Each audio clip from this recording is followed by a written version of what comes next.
Putin's impregnable fortress is now nothing more than a legend. On the night of September 23rd, 2025, the sky over Moscow turned into hell. The roar of engines echoed for hours in the capital's skies, combined with explosions that shattered the silence of the night. Beneath the sky ablaze with flames, there was panic, fear, and uncontrolled flight. More than 40 unmanned aerial vehicles sent by Ukraine performed a dance of death over the Kremlin's apple of the eye. Moscow's airports were hastily closed, flights were halted, and hundreds of passengers waiting for takeoff were stranded in the terminal.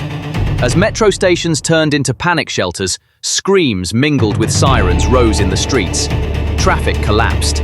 Thousands of Russian citizens couldn't return home, and thousands more couldn't leave their homes. There was nowhere left to run. The capital, declared untouchable by Putin, brought the reality of war to over 20 million people that night. This war was no longer a distant disaster watched on television. This time, it was right outside the window.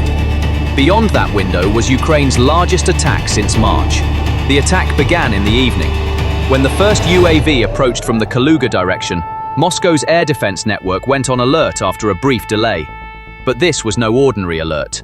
At the same time, more than 40 unmanned aerial vehicles at different altitudes were detected coming from the west, north, and southeast. The Kremlin immediately activated the emergency air security protocol, known as the KOVER plan. This protocol is like a sudden paralysis. All takeoffs are cancelled, landings are halted. All aircraft in the air are diverted to other airports. The airspace is completely cleared. While this may seem like a logical precaution on paper, in reality, for Moscow, one of Europe's largest metropolises, this decision turned into a disaster etched into the sky.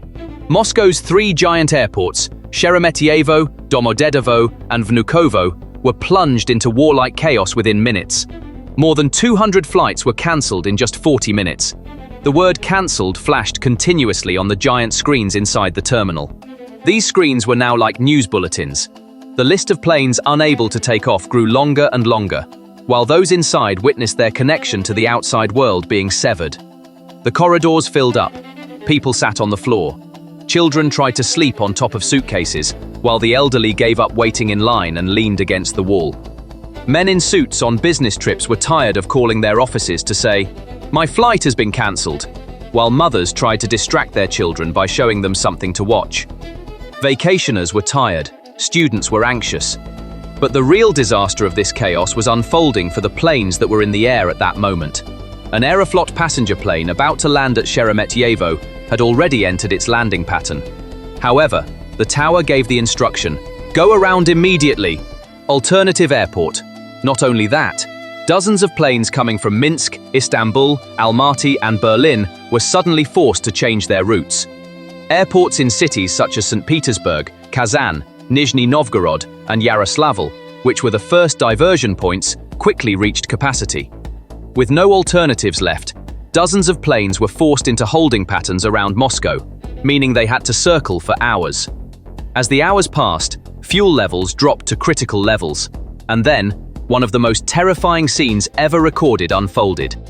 A passenger plane, running low on fuel and searching for a place to land, glided like a ghost, just a few meters above a residential area in one of Moscow's suburbs, passing over apartment buildings and houses.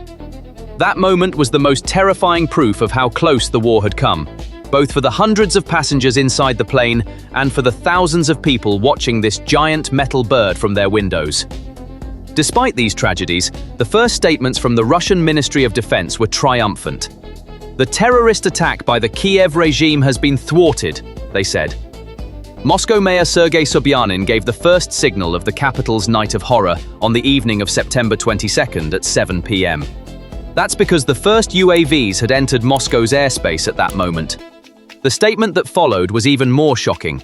The last 5 drones were destroyed after 11 p.m. on September 23rd. In other words, Russia's capital had tried to resist a continuous attack in the sky for exactly 16 hours. During this time, 41 unmanned aerial vehicles were shot down in the Moscow region alone.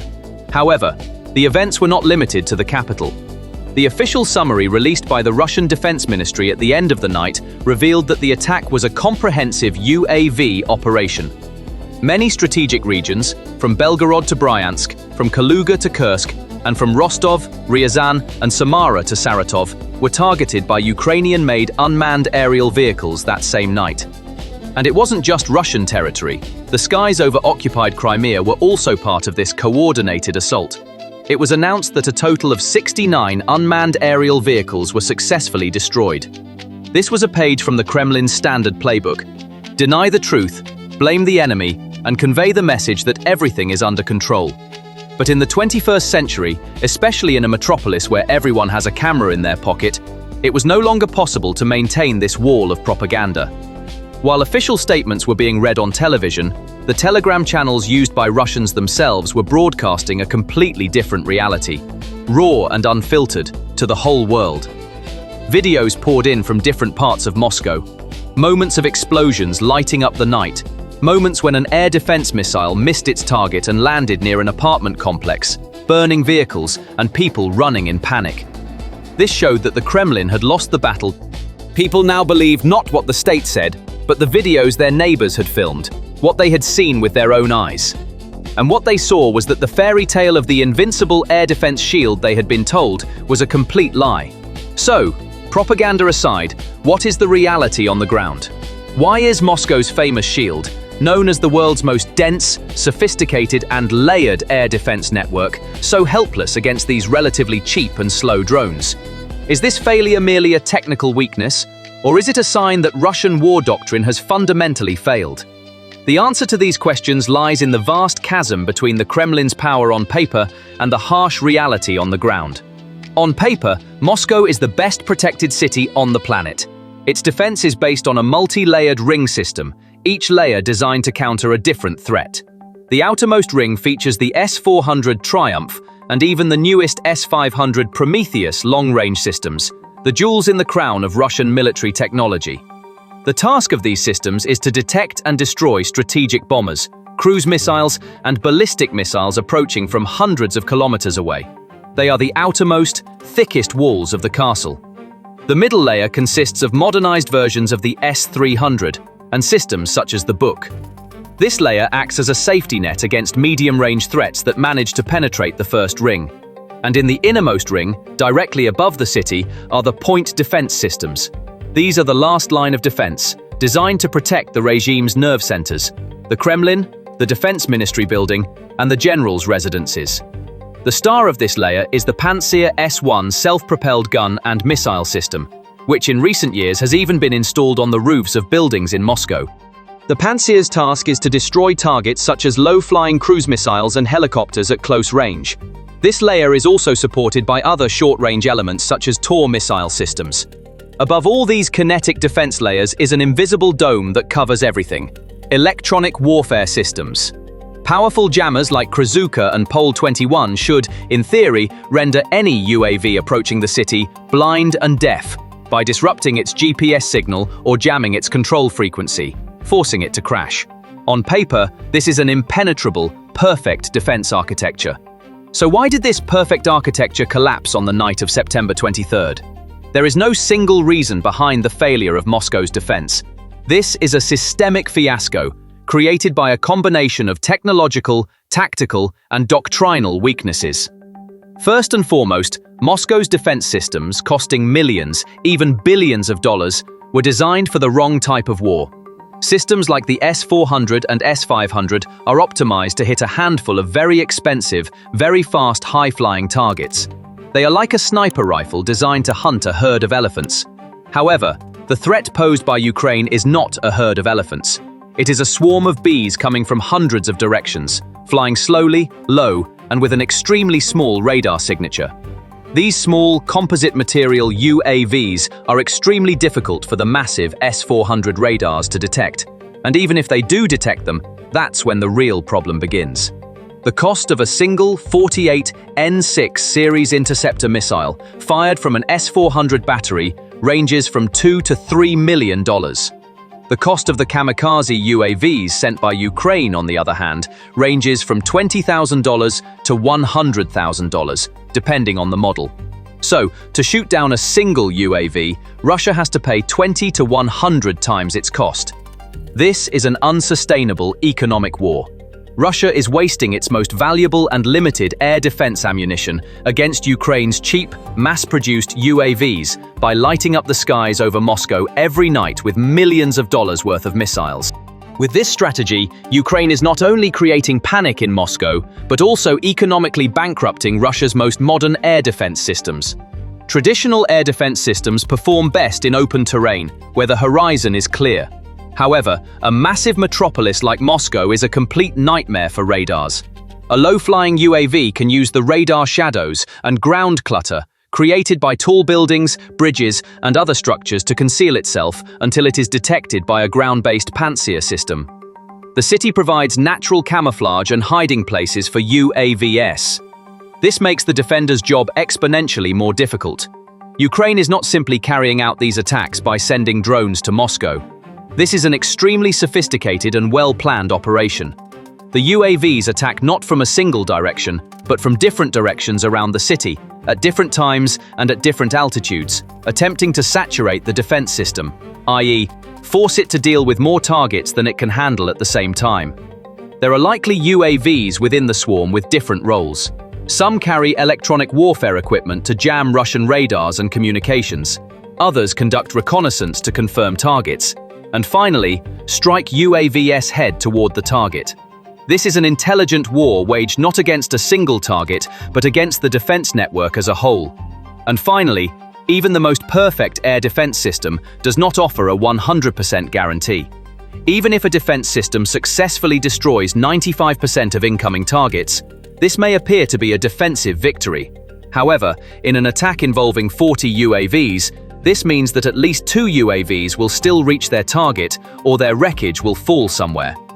In a metropolis of 20 million, even a single UAV causing damage is enough to create the intended psychological effect, fear and panic. While a 95% failure rate is a victory for the attacker, a 5% breach is a complete fiasco for the defender. When all these reasons are considered together, it becomes clear why Moscow's famous shield was breached. This is not just a few drones slipping through. It is the declaration that Russia's air defense doctrine, built over decades at a cost of billions of dollars, has failed in the face of the cheap, smart, and asymmetric threats of the 21st century. The greatest and most lasting damage from this attack was not to buildings or infrastructure, but to the tacit social contract Putin had with his own people, especially Muscovites. This contract was simple. Don't get involved in politics, don't question my leadership, and I will provide you with stability, prosperity, and most importantly, security. Let war be the problem of people in poor regions and prisoners. You continue your comfortable lives in Moscow. On the night of September 23rd, this contract was unilaterally terminated. War was no longer the problem of others. War was at the heart of Moscow. The drone parts that fell near the Rubliovka highway, where the city's richest and most elite live, sent a message that even the most protected were no longer safe. The air defense systems operating around the gleaming skyscrapers known as Moscow City were proof that this attack was not actually targeting military objectives, but was a psychological operation aimed directly at the nerves of the Russian elite. Ukraine's strategy was brilliant. The goal was not to achieve a military victory by destroying a few buildings. The goal was to confront a metropolis of 20 million people, especially the middle and upper classes, the regime's biggest supporters, with the true cost of the war.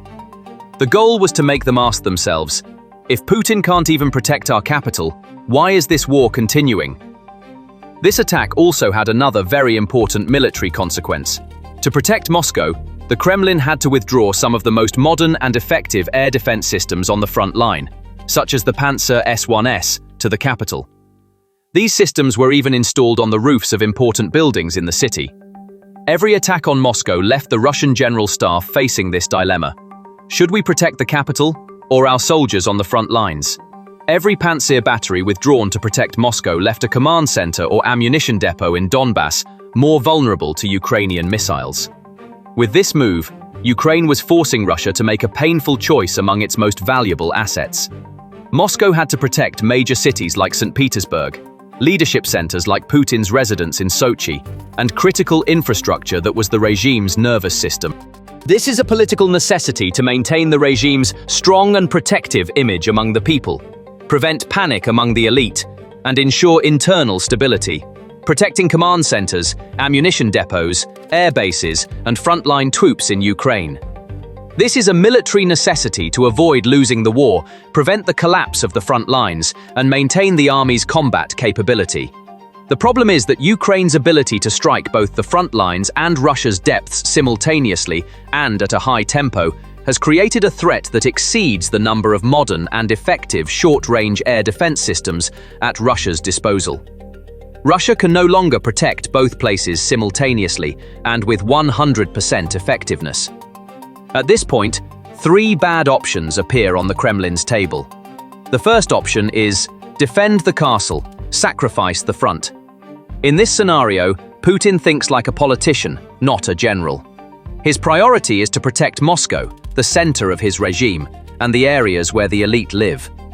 He withdraws the most modern and capable Pantsir S-1 batteries from the Ukrainian front, along with their experienced crews, and redeploys them to create a multi-layered, denser defense dome around Moscow. He places more systems on the roofs of buildings in Moscow and increases protection around critical infrastructure. This move provides a political advantage, but loses the front. The second option is win the war, risk the castle. In this scenario, the Kremlin follows the general's advice and prioritizes not losing the war. It continues to keep the best air defense systems on the Ukrainian front, where they are most needed. It tries to manage the defense of Moscow and other cities with older systems or a sparser deployment. It accepts the risk that some of the UAV attacks on the capital will be successful. The final option is try to do both, fail at both. This is the path typically chosen by authoritarian regimes facing a dilemma and unable to make a clear decision. And this is the strategy Russia is currently pursuing. Ukraine's strategy has forced Russia into a no-win game. Putin's options are not between victory and defeat. The options are between a rapid military collapse and a slow and painful political collapse. This painful dilemma is as valuable to Ukraine as a victory won on the battlefield, because it forces its enemy to destroy itself from within, through its own decisions. Thank you for watching.